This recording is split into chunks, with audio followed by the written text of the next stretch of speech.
Blum, blum, blum, blum. Blum, blum, blum, blum. Kdo z vás nezná jméno Vlasta Burian? Všichni, malí velcí, slyšte jeho hlas. Děkuji vám, vážený pane tajemníku, za krásné uvítání a jsem rád, že mohu do nového pololetí přijít já jako první, aby jsme šli do tohoto pololetí vesele, tak si budeme vyprávět jednu hezkou a hodně veselou pohádku. Tak teď už je jasné, za kým jsme se v našem seriálu Hlasy pražských domů vypravili. A kam? Jsme na pražské Hanspalce, která i mezi válkami, ale koneckonců do dneška platí za jednu z nejprestižnějších pražských adres. Koneckonců svoji vilu si tady ve 30. letech nechala vystavět nejedna filmová hvězda.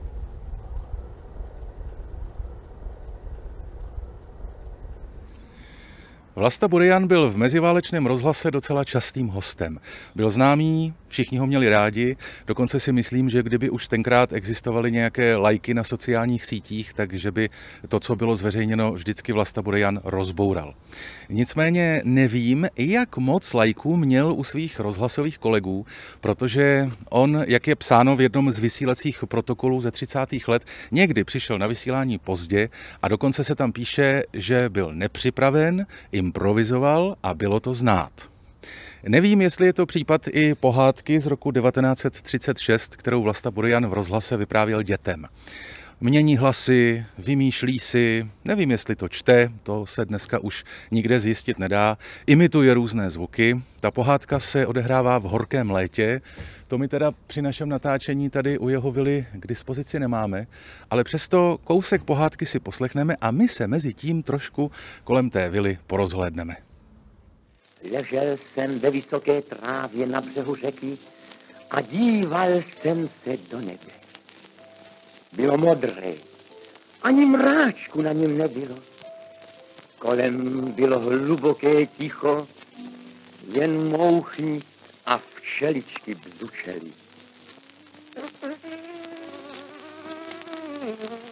Pak jsem ležel a díval se do nebe, až jsem usnul. Když náhle slyším šplouchání vody a podivné štěbetání. A za chvíli se mi zdálo, že rozeznávám hlasy. Maminko, proč jsou lidé zlí? Pípal jakýsi tenonký hlas.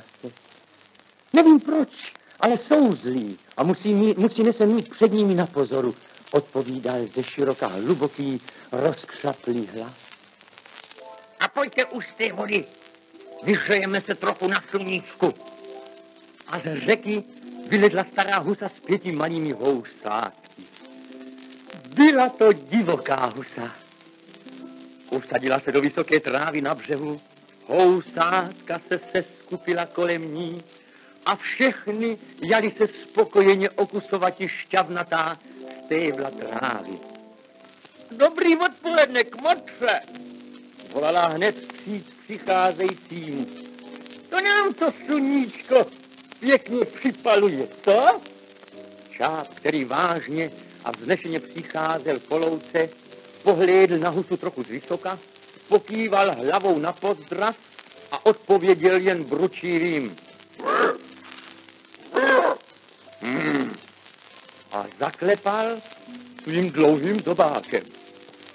Když však přišel blíže a viděl housátka tulicí se ke staré huse, hned byl vlídnější.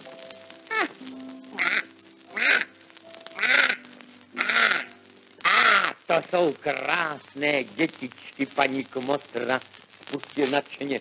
Pán Bůh vám je požehnej. A už čechral svým dlouhým zobákem laskavě jedno housátko po druhém.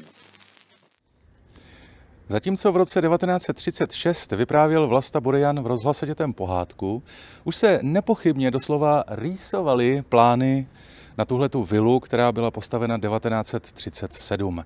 Měla kurt, měla bazén a zásoby sem byly dováženy z nedalekého statku na okraji Prahy, který taky patřil Vlastovi Burianovi.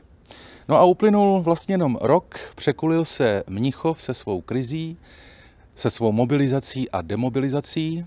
No a na konci roku 1938, těsně před Vánocemi, Vlasta Burian v Radiožurnálu mluvil o tom, že radiopřijímač je vlastně docela fajn vánoční dárek a pochvaloval si, jaký on sám je rozhlasový posluchač.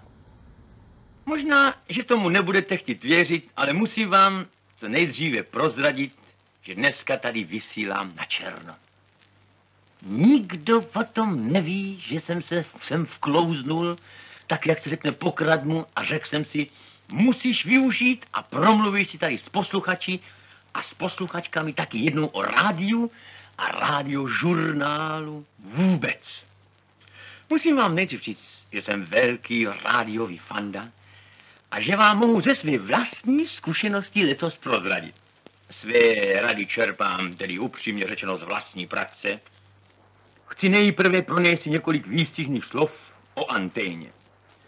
Tedy anténa, po našem řečeno, vlnolapka, jest, abych tak řekl, takový předmět, nebo respektive drát, který je natažen na střechách a slouží k tomu, aby zachycoval vlny vysílané z vysílačů různých zemí i naši a prostě, aby jsme měli lepší poslech. Nedávno jsem v noci chytal a najednou slyším tady soda bicarbonicum, calcium carbidum dextrinum synteticonum. Tak jsem si myslel, pro pána, já jsem snad chytil Řím. Povídám si, no to přece není bohem, to přece není možný. A taky ne.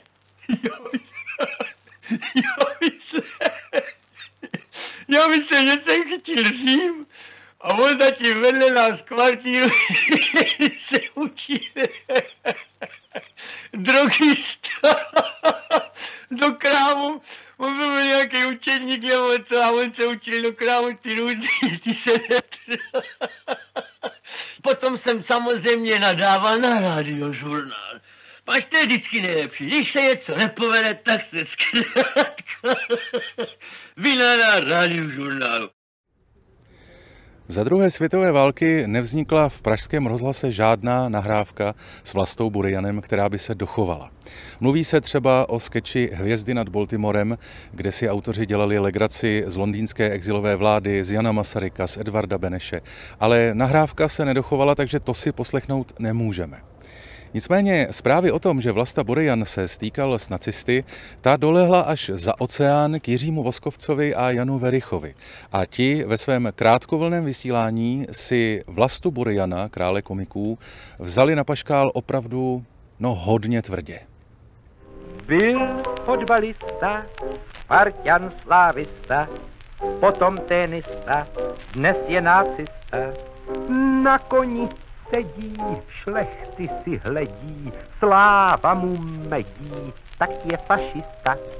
Jsem král komiků, prohlásil a basta, kdo je ten fouňach, chcete hádat dál?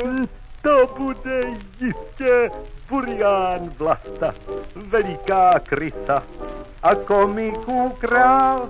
A krusajda a puč mi ho a musím si ho pohladit a dát mu hlavu do smutku. Heil, heil, heil.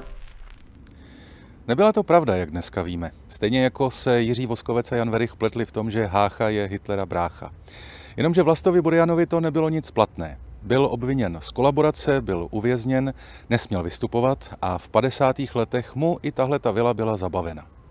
Vznikla tady mateřská škola a o dost později, když se Vlasta Burian směl vrátit před filmovou kameru, to muselo být dost zvláštní, když se při natáčení filmové pohádky Byl jednou jeden král potkali s Janem Verichem. Ten konec konců Vlastu Buriana vlastně zpátky před tu kameru dostal. Nicméně oba věděli, kolik neštěstí Burianovi ten americký rozhlasový omyl způsobil. Až v roce 1998 byla na tomto domě odhalena pamětní deska. Bez ní by si snad už ti, co se tady dneska procházejí, ani nepovšimli, že Vlasta Burian, král komiků, právě odsud, touhletou ulicí, odjížděl třeba filmovat na Barrandov a nebo vystupovat před rozhlasovým mikrofonem. A po Vánocích, až vám a komu přinese Ježíšek to nové rádio, zkažte mi, jak jste s tím spokojení a jak vám to hraje. Naschledanou po novém roce. Blum.